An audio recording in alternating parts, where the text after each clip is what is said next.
बोली सच्ची दरबार की दिल जले डीजे माँ के चरणों तक चलेंगे और माँ से कहेंगे क्या,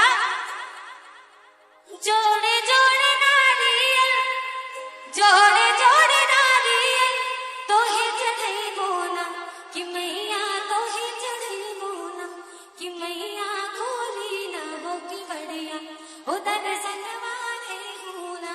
क्या बात है, बहुत अच्छा साथ है। दिल जले डीजे आइए ऐसे ही झूमते गाते चलेंगे, दोनों हाथ खोलेंगे ऊपर की ओर और नाचते हुए झूमते हुए दरबार में कहेंगे क्या माँ से कि जोड़े जोड़े नारी, जोड़े जोड़े नारी,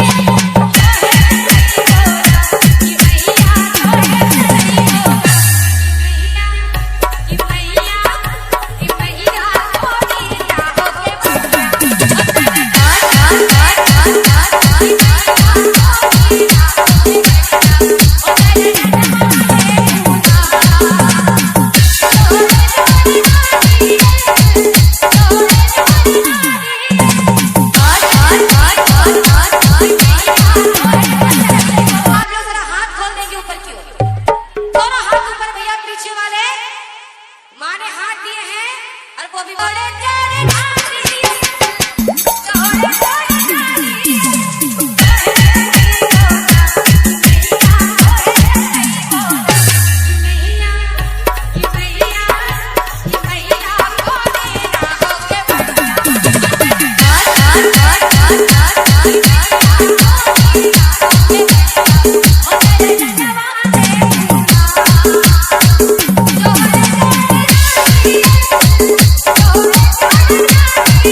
मोबाइल नंबर 9399332768। एक आंटी जी, एक वहाँ हमारी बहन है और आप हैं तो हाथ जो दिखाना है खड़े होकर दिखाइए।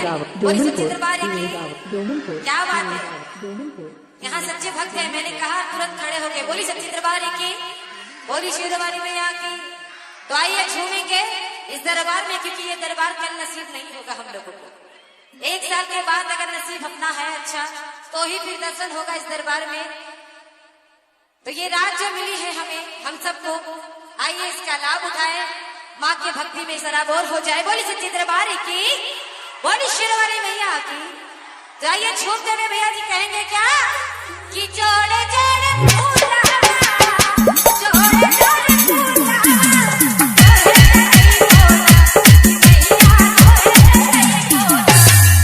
बस ताली बजाना है, नाचना किसी को नहीं आता। मैंने नाचने के लिए खड़े किया, मुझे पता रहता कि अगर आप लोग खड़े खड़े भी ताली बजाओगे तो बैठ के ही बजा सकते थे, है ना।